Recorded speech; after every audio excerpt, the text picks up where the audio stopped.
반도체는 민생이고 경제이고 안보이고 또 어떻게 보면 우리의 미래입니다. 이와 관련해서 이견은 없는 것 같습니다. 그래서 어떤 국가적인 총력 지원 체계를 갖추어서 위기 극복을 넘어서서 혁신을 무기로 재도약의 기회로 삼아야 될 때이다. 또 이 점에 대해서도 이견은 없는 것 같습니다. 그런데 시간이 별로 없습니다. 반도체 특별법을 포함한 이른바 칩스 3법 통과를 서둘러야 하는데요. 적시 지원, 전폭 지원, 계속 지원 이런 3대 지원 원칙이 매우 중요한 것 같습니다. 먼저 반도체 특별법입니다. 핵심은 크게 4가지인데요. 첫째, 반도체 강국을 위한 국가 차원의 비전 수립입니다. 대통령 직속의 반도체 국가위원회를 발족하고 반도체 산업의 거시적 비전을 수립하고 촘촘하되 폭넓은 지원 정책을 빠르게 추진해야 합니다. 또 반도체 국가위원회는 반도체가 가져올 대한민국의 미래를 국민께 보고드리고 국민의 동의 속에서 어떤 이 국민이 혁신의 동력임을 강조합니다. 두 번째로 반도체 산업의 핵심 인프라 구축에 대한 정부와 지자체의 책임 의무입니다. 저는 이게 가장 큰 쟁점이라고 생각을 했는데요. 아시다시피 반도체의 초기술 격차는 시간 싸움입니다. 그래서 적시 지원을 통해서 적기 가동이 최우선 목표가 되어야 되고, 그래서 전력과 용수와 폐수 처리 시설 등 핵심 기반 시설에 드는 막대한 시간, 비용에 대한 과감한 어떤 절감 대책을 만들어야 되고, 이게 반도체 전쟁에서 승리하는 길이라고 생각을 합니다. 그래서 이 특구에 제공되는 인프라 구축과 관련해서 국가 또는 지방정부가 전부를 책임진다. 의무 조항을 집어넣어 놓은 건데요.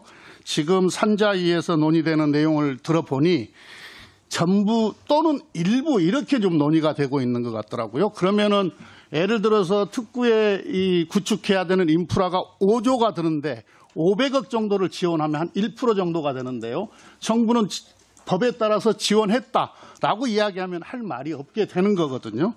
그래서 오히려 이런 부분들이 더 쟁점이 돼서 논의가 되었으면 좋겠다 하는 생각을 합니다. 다른 외국도 보면은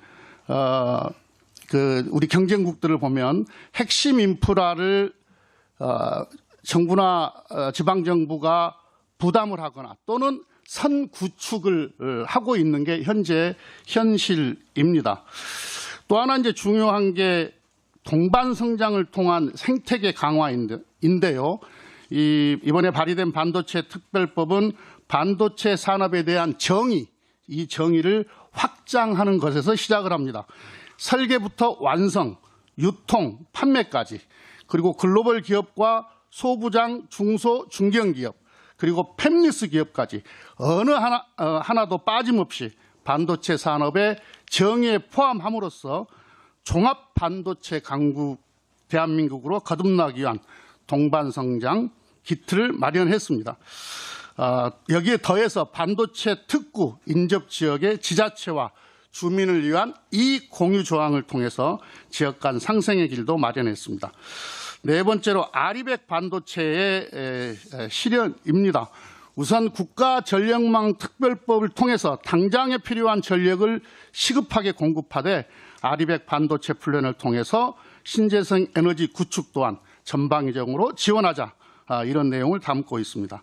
그런데 이것만으로 충분하지가 않습니다. 반도체 특별법이 특정 산업에 대한 단순 지원책이 아니라 민생과 경제를 살리는 특단의 대책이 되기 위해서는 저특법 개정안과 산업법 개정안이 반드시 함께 가야 합니다. 반도체가 AI나 로봇, 모빌리티 같은 미래 첨단 전략 산업의 기반임을 고려한다면 반도체 기업에 대한 특정한 세제 지원은 필수입니다. 그래서 현재 반도체 산업에 한해서 연구 인력 개발비의 시설 투자세 공제율을 대기업이든 중소기업이든 일괄적으로 10% 상향하는 조특법 개정안이 발의가 되어 있는데요. 이것도 지금 정부의 반대 때문에 5% 정도로 합의하는 안이 논의가 되고 있습니다. 이런 내용들이 오히려 더 쟁점이 돼야 되는 거 아닌가 하는 생각을 합니다. 그리고 세 번째로 산은법 개정도 시급한데요. 산은의 법정 자본금을 10조 정도 상향하게 될 경우에 대략 100조 원에 달하는 조달 여력이 생기게 됩니다. 그러면은 이 조달 금리 수준의 저리 대출을 통해서 대기업뿐만 아니라 중소 중견기업까지 금융 지원을 대폭 확대하게 된다면 100조 이상의 정책금융 지원 효과를 누릴 수 있게 될 것입니다. 그래서 이 칩스 3법의 통과가 지금 시급한데요. 제가 22대 국회 들어서서 제 1호 법안으로 이 칩스 3법을 만들고 발의를 하면서 기업, 협회, 학계, 지방정부 의견을 충분히 다 수렴했고 가급적이면 반영하려고 노력을 했습니다. 그때는 이 52시간 제외 이게 전혀 요구가 되었던 사안이 아닙니다. 근데 어느 날 갑자기 한 11월쯤일 텐데요.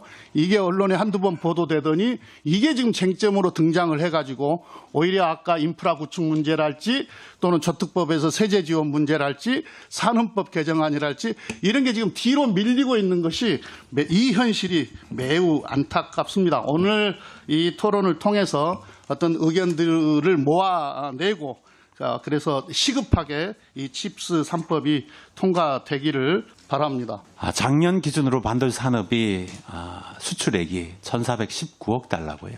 우리나라 수출의 20%를 차지하고 있습니다. 그리고 수출에 대한 영향력, 국민 소득에 많이 영향을 미쳤다고 봅니다. 그것 때문에 국회에서 반도체 특별법을 만든다고 이해를 하고 있습니다. 근데 저는 걱정이 많이 됩니다. 앞으로는 어떻게 될 것인가에 대한 걱정이 많이 되고요. 반도체 산업과 같이 첨단 기술을 갖고 있는 수출 주도형 제조 산업이 계속 나와야 되는데 아직은 제 눈에 그렇게 보이지는 않은 것 같습니다. 반도체 산업 쉽지 않습니다. 우리가 50년 됐는데요. 50년 역사에 가장 치열한 경쟁에 내몰려 있습니다. 어쩌면 우리 대 반도체 산업이 없어질 수 있습니다. 왜? 반도체 산업의 경쟁이 굉장히 치열해졌습니다. 반도체 제조 안 하든 기술 개발 안 하든 미국, 일본, 유럽 반도체 종주국이 하기 시작했습니다. 그러면 우리 쉽지 않습니다. 중국 턱 밑에까지 왔습니다. 근데 반도체 산업 특성을 보면 기술 중심의 산업입니다. 우리가 이 국민 소득이 늘어나고 수출이 늘어난 거에 대해서는 수출 중심형 제조 산업이기 때문에 그렇고요. 첨단 기술이 바탕이 되기 때문에 그런데요. 이 중심에는 기술 개발이 있고요. 기술 개발의 중심에는 연구자들이 있습니다. 근데 이 연구자들 어느 순간 시간의 기준으로 일을 하게 됐는데요. 제가 보기로는 이 시간을 기준으로 연구 개발을 할 때 성과 나기 쉽지 않습니다. 시간 때문에 퇴근합니다.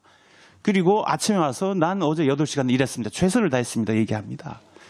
이런 기준에서 연구개발 성과, 연구개발은 우리가 경험해보지 못한 것들을 해야 되고요. 항상 문제 해결을 해야 되고요. 창의력을 발휘해야 되는데 시간 기준 쉽지 않습니다. 그래서 연구자들, 특히 연구자들한테는 시간 기준이 아닌 다른 기준으로 일을 할 수 있도록 제도가 되었으면 좋겠습니다. 그래서 이건 생산하고 연구개발이 특성이 많이 다르다는 걸 이해를 해 주셔야 되고요. 이건 제도상 구별을 해야 된다고 보고 있습니다. 근데 이 반도체 산업에서 기술개발, 아까 경쟁이 치열했다고 했는데요. 기술개발 경쟁이 치열해진 겁니다. 전에는 우리가 열심히 해서 기술개발, 세계 1등이었는데요. 이제는 턱 밑까지 왔습니다. 넘어설 수 있습니다. 안 하던 미국이 기술개발합니다. 중국은 기술개발 열심히 해서요. 턱 밑까지 왔습니다. 추월할 수 있습니다. 기술개발 추월 당하는 순간 우리의 제조시설 경쟁력도 떨어질 겁니다. 그러면 우리의 이익 떨어져서요. 투자의 선순환 구조에서 이탈될 가능성이 있고요. 우리 반도체 산업 없어질 수도 있습니다. 그래서 우리 기술개발, 생산 좀 구별해서 제도를 보자. 반도체 산업에서 기술개발 중요하다. 근데 기술자들이 시간 중심으로 일을 하고 있다. 그래서 우리 경쟁력이 떨어진다라는 건데요. 많은 사람들이 해외 사례 비교합니다. 근데 설사 해외 사례 비교하더라도 우리는 원천 기술이 취약하기 때문에 그들보다 더 열심히 더 많이 일을 해야 됩니다. 그들보다 더 빨리 기술 개발 속도를 내야 됩니다. 그런 차원에서 제도를 같이 맞추거나 하는 경우에는 우리 기술 개발 쉽지 않습니다. 또 하나는 반도체 산업이 이제 국가의 핵심 산업으로 자리를 잡았다는 사실입니다. 우리나라 경제의 성장과 국가 안보에 중대한 영향을 미치고 있는 이 산업은 더 이상 단순한 제조업 산업이 아니라는 국가 경제의 중추적 역할을 하고 있습니다. 한국의 반도체는 세계 반도체 시장에서 선도적인 위치를 유지해 왔습니다. 하지만 반도체 산업의 경쟁은 치열해졌고 예기치 않은 글로벌 경제 불확실성과 반도체 시장의 변동성 속에서 우리는 위기를 실감하고 있습니다. 그럼에도 불구하고 경영진과 구성원들은 국가 산업의 중추적인 역할을 자각하며 위기를 헤쳐나가고 있습니다. 정부, 지자체 그리고 국회의 보다 큰 관심과 지원이 절실한 사항입니다. 반도체 특별법이 제정되는 것은 매우 중요한 일이지만 반도체 특별법에 담긴 주 52시간 예외 법안은 노동자들의 건강과 삶의 질에 심각한 위협이 될 것입니다. 40시간 이내 일하는 것은 노동자보다 주 52시간 이상을 한 노동자들의 산업재해 발생 확률이 4배 이상 높다는 결과와 장시간 노동자 비중이 높은 나라일수록 자살률, 내심혈관계 질환 발생률이 높다는 한국노동연구원의 조사 결과는 이를 뒷받침합니다. 2022년 기준 이미 한국은 장시간 노동자 비중이 17.5%로 미국, 일본보다 높은 가로 상태에 놓인 국가입니다. 지금 이 시간에도 365일 크런치 모드 속에서 아침 8시부터 밤 11시까지 근무하는 노동자들의 현실은 결코 지속 가능한 발전의 길이 아님을 명확히 보여줍니다. 이런 상황에서 주 52시간 예외를 논하는 것은 노동자들의 희생을 더 강요하는 것밖에 되지 않습니다. 전국 삼성전자 노동조합뿐만 아니라 하이닉스, SK하이닉스 노동조합 그리고 양대노총 등 노동계는 이러한 법안에 대해 강력히 반대하고 있습니다. 삼성전자는 국회에 찾아가 TSMC의 사례를 들고 과로를 정당화하려 주장하였지만 이는 2년 12차례 연장 근로 한도를 위반한 벌금형 처분을 받은 불법 사례였습니다. 대만 전자산업노조에서는 한국의 반도체 특별법 근로시간 예외 적용 조항을 반대하고 기업의 경쟁력 약화를 근로시간 탓한다며 국경을 넘어 문제점을 지적하고 있습니다. 그렇다면 왜 주 52시간 예외를 주장하는 것일까요? 저는 이것이 단순히 노동력 착취를 위한 시도로밖에 보이지 않습니다. 장시간 노동은 혁신을 가져오지 않습니다. 오히려 숙련된 인력을 안정적으로 확보하는 것이 더 중요한 문제입니다. 이를 위해서 더 나은 노동 조건과 매력적인 일자리가 되어야 합니다. 주 52시간 예외가 법적으로 허용된다고 해서 혁신과 경쟁력이 저절로 생기는 것이 아닙니다. 우리는 더 나은 미래를 위해 행복하고 정의로운 대한민국을 지향하는 방향으로 정책과 제도가 개선되기를 바랍니다. 성능 좋은 메모리를 작게 만들기 위해서는 이전 대비 미세화된 수백 개의 공정들이 모두 문제없이 준비가 되어져 있어야 합니다. 그런데 기술을 개발하다 보면 새로운 공정도 개발해야 되지만 기존 공정도 문제가 생길 수가 있어 해결해야 되는 문제는 더 많아지게 됩니다. 이런 문제를 해결하기 위해서는 우선 아이디어를 모으고 다음은 이것을 하나씩 평가해서 개선 사항을 확인한 후에 이 중 하나를 선정해서 다시 공정에 적용하고 마지막 최종 테스트 결과를 기다리는 긴 절차를 거쳐야 합니다. 그래서 메모리 테크 개발이란 각각의 단위 공정에서 발생하는 문제를 해결하는 과정의 연속이라고 볼 수 있습니다.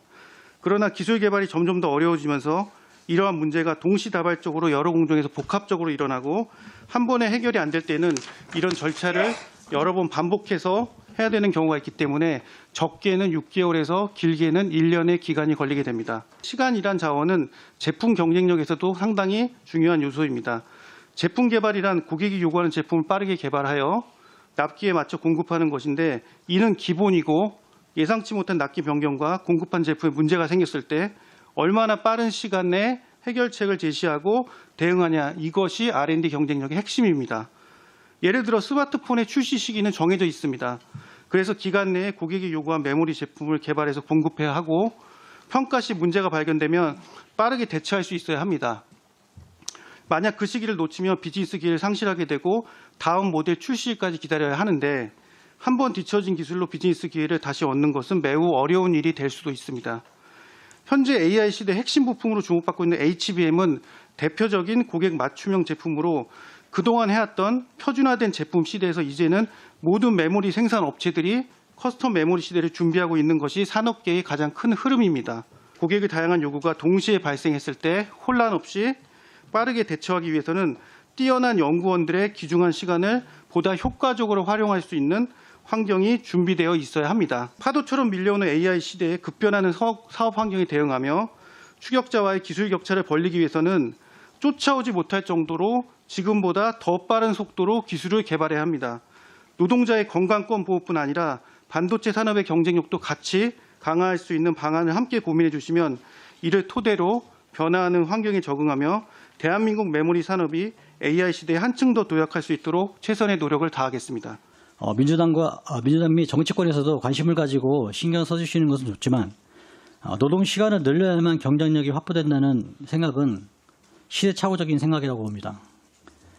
노동시간법 주 52시간 적용 제외 안건 항목에 대해서는 심히 우려를 금할 수 없습니다.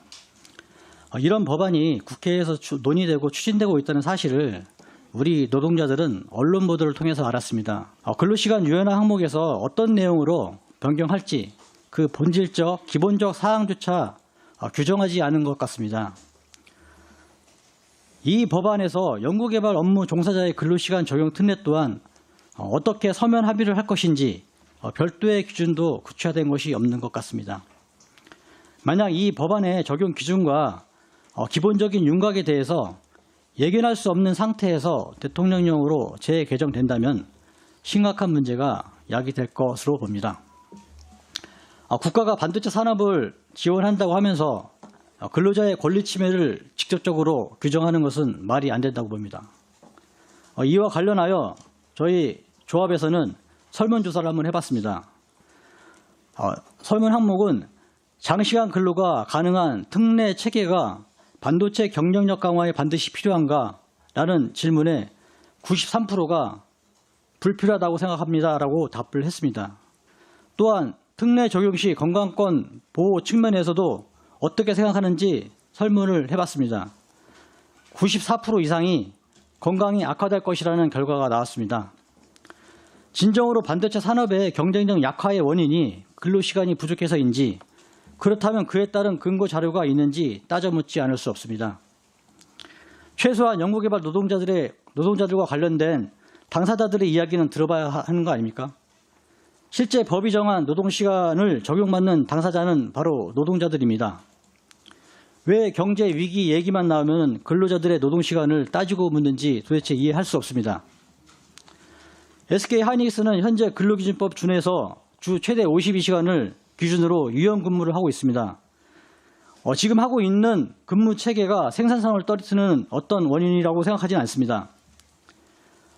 저희가 조사한 바에 의하면 유연근무제 도입 이후 전체 근로자들의 주 평균 근무 시간은 43시간입니다. 그럼에도 불구하고 저희는 HBM과 같은 제품을 통해서 많은 영업이익을 가져왔습니다. 노동시간에 대한 한도를 법으로 정해놓지 않으면 밤샘 작업이 며칠 이어지더라도 어느 누구도 쉬라고 말하지 않을 것이고 일하는 본인도 워커홀릭에 빠져서 결국 과로로 인한 위험이 노출될 것이고 그로 인한 불미스러운 불상사가 발생할 위험이 높아집니다. 그렇기 때문에 노동자들 생명과 건강권을 보호하기 위해서 노동시간을 법으로 제한하는 거 아닙니까? 정치권에서도 이런 관점에서 일하는 사람들의 노동시간 문제를 직시하시고 여러 당사자들의 의견을 수렴해 주시기를 부탁드립니다. 회사가 요구하는 대로 하면 결국 노동자들을 갈아넣는 것밖에 안 됩니다. 이것은 대단히 위험한 생각이라고 봅니다.